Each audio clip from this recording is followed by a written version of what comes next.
بالعلوم سيد الإمام أبي حمد محمد بن محمد القوسي إلى روح سيد الشيخ محمد بن عبد الله الكريم سلمان المدني سيد الشيخ محمد بن عبد الله البنجري إلى روح سيد الشيخ زين الدين المالي باري سيد الشيخ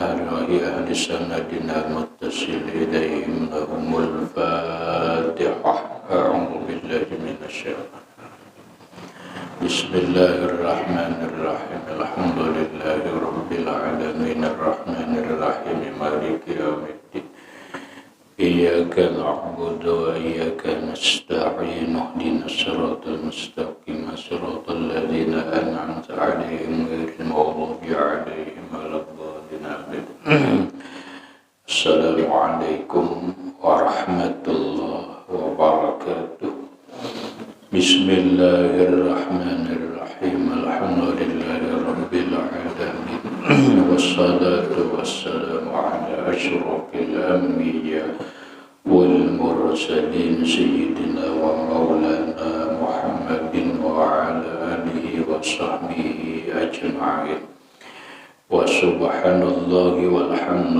لله ولا إله إلا الله والله أكبر لا حول ولا قوة إلا بالله العلي العظيم العزيز العليم عدد كل حرف كتب ويكتب أبد الآبدين ودار الدائرين آمين السلام عليك يا سيدي يا رسول الله السلام عليك يا سيدي يا حبيب الله السلام عليك يا سيدي يا خير خلق الله السلام عليك يا إمام الأنبياء والمرسلين السلام عليك يا خاتم النبيين السلام عليك يا رحمة للعالمين السلام عليك أيها النبي ورحمة الله وبركاته. Puji dan syukur kita panjatkan kehadirat Allah Subhanahu wa Ta'ala. Dengan limpahan rahmat, taufik, hidayah, inayah serta riayahnya kita dapat bertemu dan berkumpul kembali dalam ruangan langgar yang mulia ini dengan satu tujuan dan niat yang sama, yaitu melaksanakan sembahyang fardu subuh berjamaah, kemudian menambah ilmu pengetahuan agama lewat pengajian kuliah ba'da subuh yang selanjutnya semoga Allah Subhanahu wa Ta'ala memberikan taufik dan hidayahnya kembali kepada kita agar kita dapat mengamalkan apa yang kita kaji pada subuh ini. Amin. Bapak-bapak, ibu-ibu, hadirin wal hadirat rahimakumullah.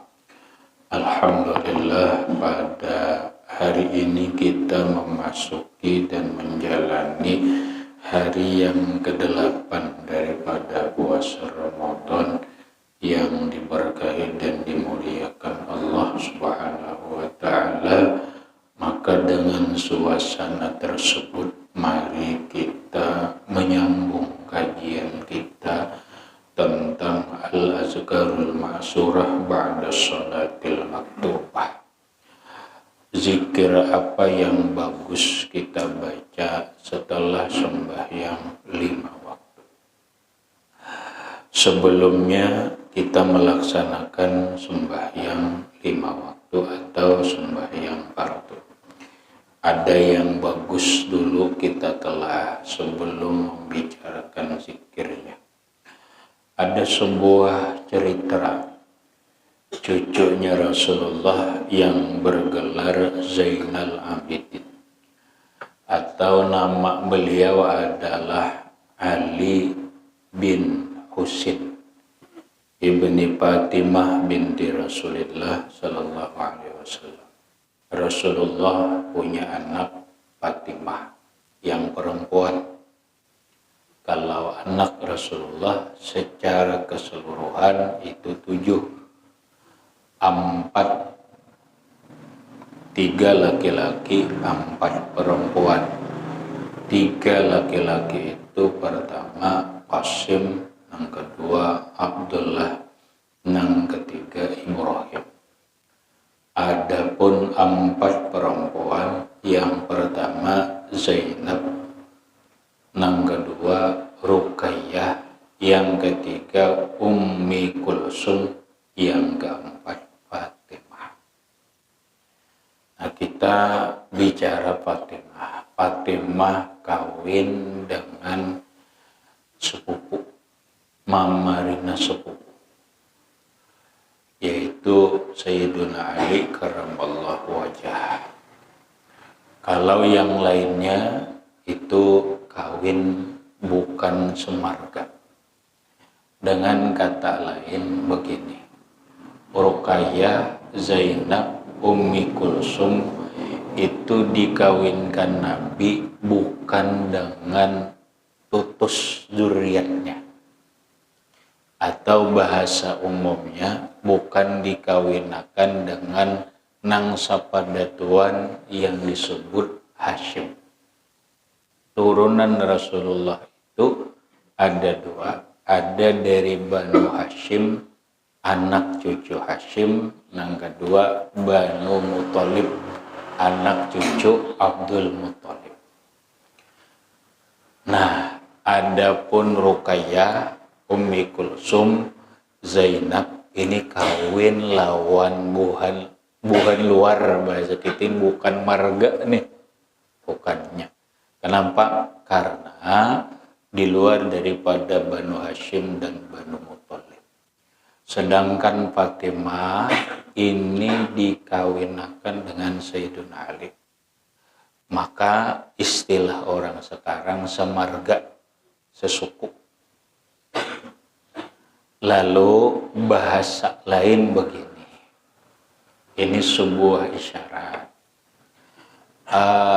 Ada sebuah terjadi perdebatan yang panjang di antara para ulama. Bolehkah anak cucu zuriat Nabi yang perempuan kawin dengan bukan yang zuriat Nabi? Para ulama Syafi'i, Maliki, Hanafi, Hambali selama itu memenuhi syarat dan rukun dan kafaahnya itu sah. Itu sah. Rasulullah sendiri Rasulullah mengawinakan anak Ruqayyah lawan siapa? Lawan Utsman bin Affan. Utsman bin Affan itu bukan marga Rasulullah, bukan. Itu bukti dan yang lainnya. Lalu terakhir Rasulullah mengawinakan Fatimah dengan Sayyiduna Ali. Nah, ini sesuku. Ada isyarat apa? Ujar para ulama, itu Rasulullah itu manusia yang paling cerdas dan manusia yang paling tahu kehidupan yang akan datang. Satu sisi Rasulullah ingin menjelaskan kedudukan hukum dan yang lainnya, bahwa hidup ini la fadla li arabiyyin wala ajamiyyin illa bittaqwa, tidak ada keutamaan kelebihan di sisi Allah suku apapun, apakah dia suku Arab atau bukan Arab, yang membedakannya itu adalah takwa. Jadi orang bila takwa itu walau suku di pedalaman lebih hebat daripada orang yang punya marga suku yang tinggi. Itulah Islam. Islam tidak memandang suku, Islam tidak memandang ini turunan bangsawan, Islam tidak memandang nasab. Yang dipandang Islam itu adalah manusia itu ada yang disebut dengan kesetaraan. Kulluhum min Adam wa Adam min turab, kata Rasulullah. Kalian itu semuanya dari Adam, Adam dari tanah, sama aja berataan. Kita setara sebagai manusia. Yang membedakan itu adalah takwanya. Itu Rasulullah ingin mengajarkan itu. Nah sekarang Rasulullah itu mengawinkan anak beliau Fatimah dengan Sayyidina Ali. Ini ada isyarat. Untuk apa? Di samping ada yang disebut ini menggambarkan hukum, di sisi lain Rasulullah juga ingin menjaga keturunan, ingin menjaga nasab, ingin menjaga zuriat, yang mana Sayyiduna Ali itu anak Abi Thalib. Ya, kalau Abi Thalib ini anak Abdul Muthalib. Ada Fatimah ini binti Rasulillah, Rasulillah binti Abdullah, Abdullah bin Abdul Muthalib. Iyalah. Nah, adapun Ali ini lalakian, Sayyidina Ali, Abi Thalib, Abdul Muthalib. Ini sampainya ke Nabi Ismail gitu. Nah, adapun ini lalakian juga, Rasulullah, Abdullah, lalu Abdul Muthalib. Itu kalau dah anak Fatih kawin, ini ngarannya. Lalu istilah orang sekarang itu menjaga keturunan asli dari jalur paternal. Kalau istilah orang di INA mungkin ini untuk menjaga genealogi atau genetik yang disebut DNA. Maka sekarang ini bila jalur laki-laki terus itu disebut dengan jalur paternal. Nah itu ketahuan ini dari jalur laki-laki zuriatnya Rasulullah Shallallahu Alaihi Wasallam. Itu di situ titik asalnya toh. Makanya lalu kawinlah Fatimah dengan Sayyidina Ali, anak Hasan dan Husain, laki-laki kalau toh. Nah darahnya ini turun di sini lagi, nang jalur paternalnya, jalur laki-lakinya ini. Nah lalu Sayyidina Husain kawin dengan seorang perempuan dari Persia. Dari Persia itu ya istilah orang sekarang mungkin termasuk jazirah, wilayahnya itu adalah wanita Iran. Banyaklah diantaranya anak beliau adalah yang perempuan Sakinah atau Sukainah, yang laki-laki diantaranya adalah Ali Zainal Abidin. Ali Zainal Abidin. Berarti Ali Zainal Abidin ini anak Sayyidina Husain, anak Fatimah, anak Rasulullah. Berarti buyut oleh Rasulullah, cucu oleh Sayyidina Fatimah Az-Zahra. Inilah nang kadang-kadang lalu menjadi nama istilah di wilayah kita. Ada orang Bangaran Zainal Abidin. Padahal asalnya ini di sini asal ngarannya Ali Zainal Abidin. Ngaran sidin nang aslinya Ali bin Husain. Zainal Abidin itu galar aja, kadang ngaran asli kada. Cuma kita mau ambil ngaran nang galar itu. Siapa ngarannya jar? Zainal Abidin itu sebenarnya galar dari Ali bin Husain. Kenapa Ali bin Husain ini digelar Zainal Abidin? Zainal Abidin itu artinya perhiasan orang yang ahli ibadah. Nah, ahli Zainal Abidin ini banyak punya gelar.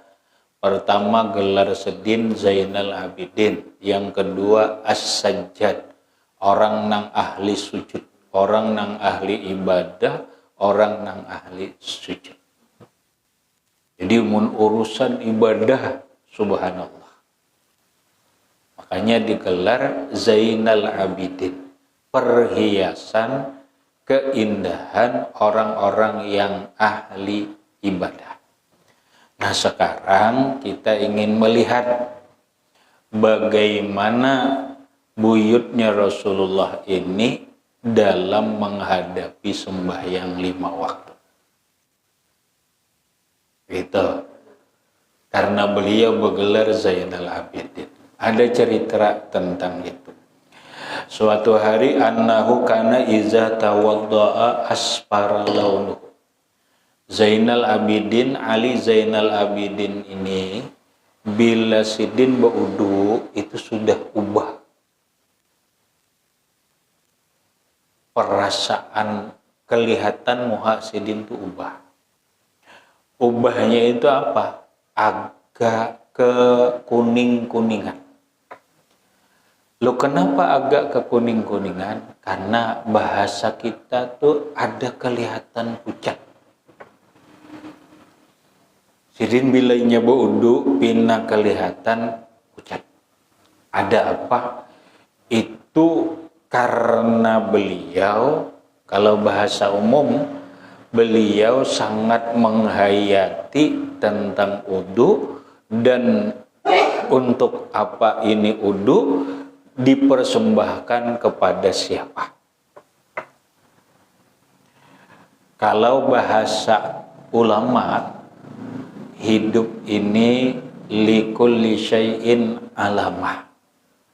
Setiap sesuatu itu ada cirinya. Itu apa aja bian ada cirinya. Nabi seorang soleh ada tanda-tanda orang soleh. Orang munafik ada tanda ciri-ciri orang munafik. Orang pemalar ada cirinya. Orang pemurah ada cirinya. Orang berisi penyakit di awak ada cirinya. Apapun hidup ini ada cirinya. Makanya kita ada kalau dalam hidup nih, banijer ciri mati lemas jer, ada ciri sambat, ini ciri mati dibunuh ini jer, oh ini ciri perajakian ini jer. Itu ciri bener Pastikah seberataan bahwa dari ciri dulu ada tandanya. Likulli syai'in alamah. Setiap sesuatu itu pasti ada tandanya. Kita sebagai orang yang diberi Allah Ta'ala akal dan pemikiran harus mencari ciri-ciri ini. Umpama orang hendak mati itu pasti ada cirinya. Ya kada, cirinya begini. Orang hendak selisma itu ada cirinya. Wahin, sawahin, itu hendak selisma itu cirinya. Orang hendak batuk ada cirinya begini. Nah itu hendak batuk tuh. Likulli syai'in alamah. Setiap sesuatu itu ada cirinya. Nah sekarang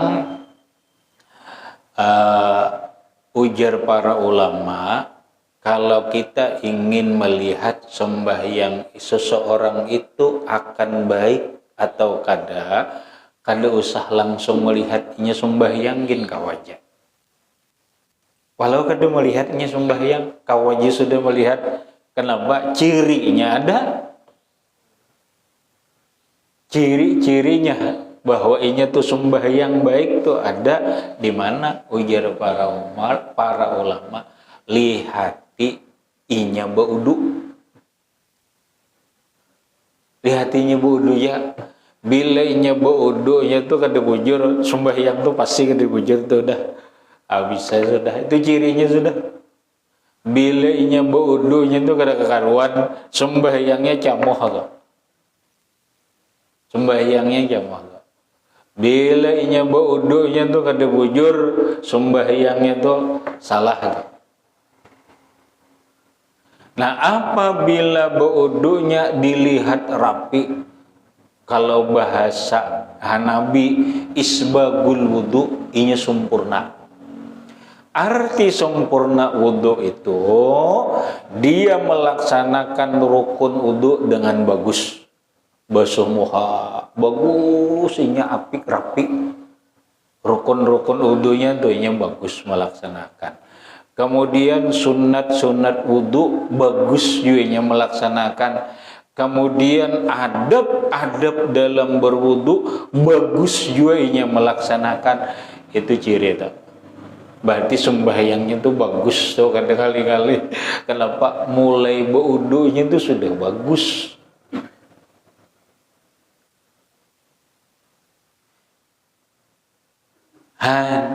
Makanya dalam wudu tuh ada rukun wudu, ada sunat wudu, ada adab dalam berwudu, ada pembatal wudu, ada makruh dalam wudu. Bila kita melaksanakan rukun wudu dengan baik, sunat wudu dilaksanakan dengan baik, adab dalam berwudu dilaksanakan dengan baik, itu tandanya sembahyangnya baik. Tapi kita kadang-kadang nih nang sepele pang dalam padahal kada sepele. Nang kadang-kadang kita itu kurang perhatian dalam berwudu adalah orang berwudu itu disunatkan menghadap kiblat. Buka aja pian takunakan guru mana aja tuh bila berwudu tuh sunat menghadap kiblat. Tapi sekarang ini jarang diperhatikan orang. Nang kadang-kadang pengurus langgar, pengurus masjid, inya ahli anu aja arsitek kerja, ahli arsitek kerja, lalu kada mengganang lagi nang kayak apa bagusnya wudu, sunat wudu itu nang kayak apa dan sebagainya. Kadang-kadangnya maulah wuduan di membelakangi kiblat. Padahal sebaiknya diarahkan, jakanya nih pengurus masjid, pengurus langgar mau ulah pauduan itu secara kada langsung mengarahkan orang berwudu ini menghadap kiblat. Masalah arsiteknya kanakan di mapakah, yang penting ini berwudu ini menghadap kiblat. Setiap orang berwudu ini menghadap kiblat. Kada sadar kada kita tak, tapi menghadap kiblat tak. Nah sekarang kadang-kadang kita mengana akan menghadap kiblat gitu kali. Kenapa? Kerannya membelakangi kiblat. Makanya bujur wudu. Nah kalau bahasa halus pian mohon maaf ya, jadi bahasa halus mun tersinggung mohon maaf. Bahasanya ini pengurus masjid kada paham sebenarnya. Kada paham dengan hukum fikih. Nang kedua berarti mau luakan orang berwudu kada menghadap kiblat. Itu nang halus pian. Makanya bila orang wah ini berwudu hajinya mikirakan menghadap kiblat nenek. Ya Allah, nang halus toh. Nah halus toh apalagi ini. Nah itu tanda kah? Itu tanda ini orang sembahyangnya baik. Lihat Imam Ja'far As-Shadiq. Imam Ja'far As-Shadiq dalam riwayat lain pian saking sidin itu beadabnya. Sidin bila inya ka WC, ini ka WC. Ka WC, sidin kada mau. Sidin punya pakaian khusus. Baju ka WC itu khusus. Sidin kada mau nang baju ini. Apa ujisin aku ke WC sama lawan sembahyang di baju. Kada pun jadi masa ujisin baju nang aku ke WC ini ku bawa lagi menghadap ke hadirat Allah. Kada pun jadi. WC ini tempat najis. Tempat di dalamnya ada syaitan laki-laki, ada syaitan perempuan. Lalu sidin bila inya ke WC basalin tak? Basalin tuh pakaian khusus tuh bang. Pokoknya kada mau. Jadinya gamis, kada mau sin gamis masuk ke WC itu. Supaya apa? Menjaga adab ya. Kada hukum haram kada. Salah pian kena haram kada. Menjaga adab supaya membedakan ini baju ke WC mestinya jangan sama dengan baju menghadap Allah Subhanahu wa taala. Babolik kakisah. Jadi beliau milihnya wudu tuh saking khusyuk, saking wah. Kalau bahasa orang makrifat di saking makrifatnya. Nah, kemudian beliau begitu sudah selesai berwudu, wa kana iza qama ila sholati akhazatu ra'datun. Bila sidin berdiri sembahyang nibian caget ninina, bahasa istilah orang sekarang merinding.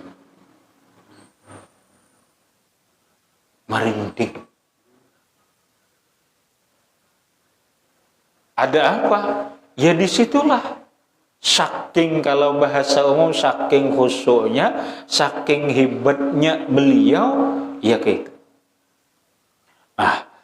Faqila lahu ma laka. Lalu orang pernah bertanya kepada beliau. Orang bertanya kepada beliau, wahai imam, ada apa gerangan kami memperhatikan sampian bila berwudu begini, ketika sampian berdiri sembahyang keadaannya begini. Faqala, Imam Ali Zainal Abidin menjawab, wahai hakum, kasihannya lah buhani kamu ini kada mengerti. Atadruna baina yaday man akum. Buat kalian kada tahukah aku berdiri ini menghadapi siapa? Aku berdiri ini menghadapi siapa? Waliman uridu an unaji. Aku ini bebacaan, bermunajat kepada siapa? Kepada siapa aku ini munajat? Gitu tak? Pernah beliau ditanya, wahai imam, pian sembahyang tu melihatlah lawan Allah Ta'ala, menyembah Allah Ta'ala tu melihatlah. Ujar Imam Ali Zainal Abidin, buat apa aku menyembah Allah, aku kada melihat. Artinya apa? Allah yang kita sembah tidak bisa dilihat dengan mata, tapi bisa dilihat bi'ainil imani wal yakin, dengan kacamata iman dan keyakinan kita. Aku melihat jin, tapi melihat dengan iman dan yakinku. Masa aku menyembah orang itu aku kada melihat. Karena inilah beliau sembahyang begini, ya Allah. Kelihatan kalau mulai berwudu, begitu berdiri sembahyang, ya Allah begini. Karena beliau paham, karena beliau benar-benar mengenal Allah. Adapun kita, karena kurang ilmu kita, kurang pengenalan kita kepada Allah, pada akhirnya kita ini sembahyang jauh seperti apa yang diharapkan oleh Rasulullah. Oleh karena demikian, para ulama memberikan pelajaran kepada kita begini, minimal ya, hanya mun kayak ini nih kada bisa juga, kayak apa lagi sembahyang hendak baik, kayak apa lagi sembahyang hendak khusyuk, kayak apa lagi sembahyang hendak ikhlas. Mun ini aja nah kada bisa, nang paling nyaman. Nang apa ujar ulama kayak ini nah, bila engkau berdiri sembahyang, jangan langsung takbir dulu. Dalam Al-Quran Allah berfirman, Fa'izat ma'nantum fa'aqimus sholah. Apabila kalian sudah tenang, baru takbir. Tenangkan diri dulu. Jangan nang kerosok-kerosok kada. Di saat menenangkan itu, ingatakan dalam pikiran dan hati kita, ingatakan di hati kita aja nah berucap kayak itu sudah nyamannya. Ingatakan Allahu naziri, Allah melihat perbuatanku. Habis itu mulai berdiri rokok tidal, Allah melihat perbuatanku. Allah mendengar bacaanku. Yang ketiga, Allah mengetahui pikiran dan hatiku. 3 itu aja nah diingatakan dulu. Bila hendak sembahyang, bebujur dulu ingatakan Allahu naziri, Allah melihat perbuatanku. Biar di hati jaga itu rasakan Allah mendengar bacaanku. Yang ketiga, Allah mengetahui pikiran dan hatiku. Nah, lalu ingatan sampai masuk kepada perasaan itu mengkawa ada terus. Dalam sembahyang ada kawan nih, Allahu Akbar. Ingat aja terus tuh, Allah melihat aku, Allah mendengar bacaanku, Allah mengetahui hatiku. Lamun pikiranku ini layau, lamun hatiku ini kesana kemari, Allah tahu. Bukan hanya sekedar tahu, masukannya kita. Yang kedua, Allah akan membalas apa yang kita lakukan begini. Bila itu dilakukan, insya Allah bagamat sembahyang itu agak lumayan bagus. Nah, selebihnya hanya kita peningkatan lewat pengajian pelajaran yang terkait dengan hal itu. Ulun kadang bicarakan itu. Ya, maksud ulun, kalau ini sudah sembahyangnya bagus, maka apabila ada kekhusyuan dan kelezatan, maka disitulah kita akan merasakan kenikmatan dalam sembahyang, kelezatan di dalam sembahyang. Maka benar apa yang dikatakan Rasulullah,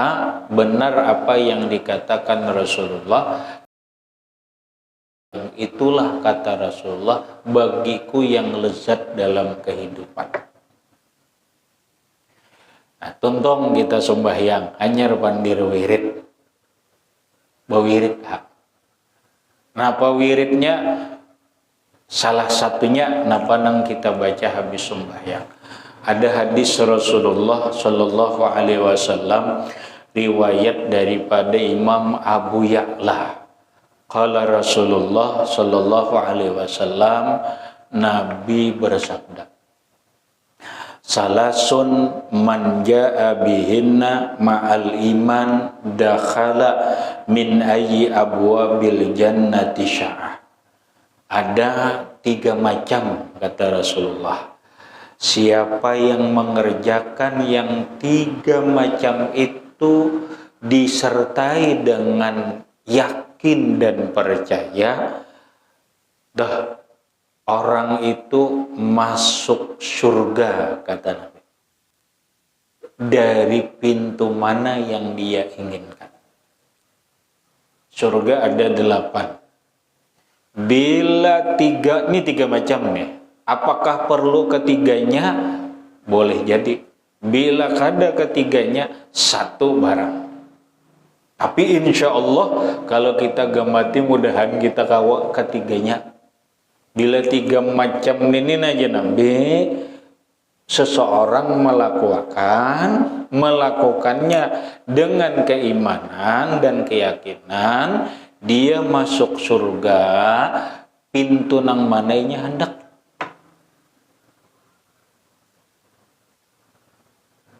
Pintu nang manainya hendak. Nah, wa zawwaja minal huril ain haitsu syaa. Dia silahkan aja kawin di surga nih nang mana aja, lawan bidadari hendak berapa aja. kawin lawan bidadari di surga itu seapainya hendak silahkan. Lamun di dunia ini terbatas. Ya kalau paling banyak 4, jangan nak 4, saya kok ngajelapah. Ya kalau ini ada kisahnya tersyarah aja berapa hendak. Tapi gawi nang 3 ini janabina. Nang 3 macam ini. Nang pertama kata Rasulullah adalah ini perbuatan. 1, man afa an qatilih. Orang nang memaafkan. Orang yang memaafkan orang nang membunuh dirinya. Atau bahasa umum, orang yang memaafkan ini orang nih membunuh kita masih hidup, tahu si bulan ikhlas kita maafkan.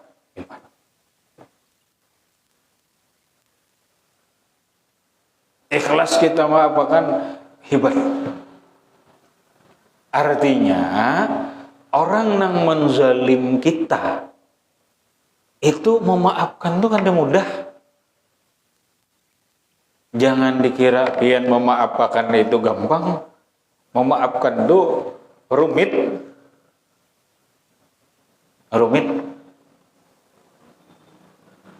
Kenapa? Kita hari raya maafan, iya mau nggak ada besambar. Cuma aku jer mun ini aku kada maafkan jer nambah utang. Kawabian mah aku maafkan hutang lah. Kada kawa aku jer urusannya aku kada maafkan ini. Nah urusan apa nang sulit memaafkan, menyakiti diri. Urusan apa nang sulit dimaafkan, apalagi laki-laki. Kada kawa aku jer memaafkan. Inyang ganggu bini gujar sulit memaafkan.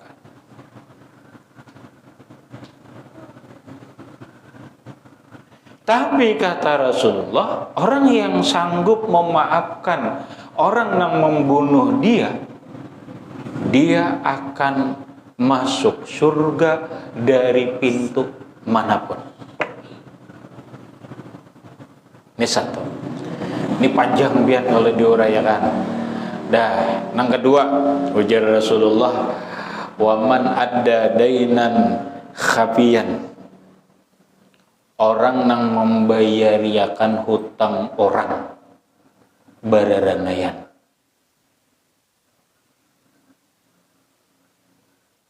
Bah, jangan kan bayar hutang orang, hutang seorang aja nggak dibayar. Nih, amalan bila hendak masuk surga, hendak dari pintu manapun silakan. Kawin lawan bidadari seapapun sakainya hendak silakan. Tapi apa? Bayariakan hutang orang. Tapi jangan pengumuman, jangan bahabar bararanayan.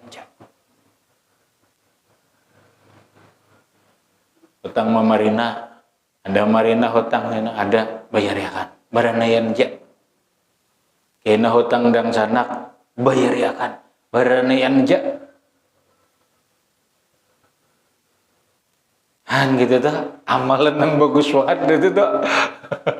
Nah nang ketiga menyingkat waktu ini nang imbas sembahyang nih. Nang ketiga ujar Rasulullah, man qara'a dubura kulli salatin maktubatin, orang yang membaca setiap kali habis sembahyang 5 waktu surah Al-Ikhlas 10 kali. Bisa. Bila habis sembahyang baca Al-Ikhlas 10 kali. Nanti gane maafkan orang yang bersalah, bayariakan hutang orang, berdanayan, amalkan uji Nabi, habis sembahyang, Al-Ikhlas baca 10 kali. Silahkan masuk surga dari pintu manapun. Nah, nangkawa dulu kita amalkan dulu, nangkawa dulu. bila habis sembahyang baca aja dulu Al-Ikhlas 10 kali, mungkin ada bisa juga baik mati aja sudah. Allah kakan-kakan aja bisa Al-Ikhlas kadang kali nyaman banget. Nah Al-Ikhlas 10 kali, kena habis zuhur Al-Ikhlas 10 kali, wabila jer asal imbah sembahyang ya. Bobo wirid-wirid Anda habis baca Al-Ikhlas 10 kali, udah. Nah kan hanya berpikir malakan nang ini nih, nang kayak sugih dahulu, mun anak bayar hutang orang kena sugih kayak begini. Nah makanya salah satu niat hendak sugih itu membantu keluarga, membantu orang lain, di antaranya membantunya itu bayariakan hutangnya. Rasulullah adalah saat sidin sugih banyak dapat harta ganimah, sidin pengumuman. Padahal ya Nabi, pengumuman dulu di jamaah. Siapa yang ada bisi hutang, kepada aku bayari. Sampaikan siapa yang ada bisi hutang, datangi Muhammad. Tuh Muhammad membayari. Adalah orang sugih ini. Adalah garap. Nah kita kada usah nang kayak itu, sugih juga nah ini sugih ya bagaimana nena bararanayan membayariakan hutang memarina, membayariakan hutang dang sana itu. Nah nih itu nang bepala sugih, nang membantu orang lain, kesulitan orang lain, kada gambangan hutang ini berat. Hadirin rahimakumullah, itu salah satu wirid nang insyaallah kawa kita amalkan habis sembahyang 5 waktu, nang duanya mudahan kita kawa. Cuma nang utamanya berduit dulu. Nah memikirkan nang berduit ini kayak apa? Nah itu masing-masing ya sudah adalah dengan cara masing-masing. Yang penting berniat bilanya sugih berduit membayariakan hutang keluarga. Masalah kesalahan orang lain kita maafkan. Hadirin rahimakumullah, karena waktu itu dulu yang dapat ulun sampaikan. Mudah-mudahan bermanfaat bagi ulun dan sampian beratan, dan mudah-mudahan dan berkat kita berkumpul ini Allah Subhanahu wa taala ngampuni dosa-dosa kita, baik dosa zahir ataupun dosa batin, dan mudah-mudahan dan berkat kita berkumpul ini Allah Subhanahu wa taala mengumpulkan kita dalam surga, dan berkat Rasulullah sallallahu alaihi wasallam wa alihi washabbihi wa bisirril Fatihah. A'udzu billahi minasyaitonir rajim. Bismillahirrahmanirrahim. Alhamdulillahirabbil alamin. Iyyaka na'budu wa iyyaka nasta'in. Ihdinas siratal mustaqim. Siratal ladzina an'amta 'alaihim ghairil maghdubi 'alaihim waladdallin. Bismillahirrahmanirrahim. Alhamdulillahirabbil alamin. Allahumma shalli 'ala sayyidina Muhammad wa 'ala ali sayyidina Muhammad. Allahumma anfa'na bima 'allamtana wa 'allimna ma yanfa'una wa zidna 'ilma. Alhamdulillahi 'ala kulli hal wa na'udzu billahi min hadhihi nas'aluka al-'afwa wal 'afiyah wal mu'afata ad-daima fid din wad dunya wal akhirah. Sallallahu 'ala sayyidina Muhammadin wa alihi wasallam. Alhamdulillahi rabbil alamin. Assalamualaikum warahmatullahi wabarakatuh. Allahumma shalli ala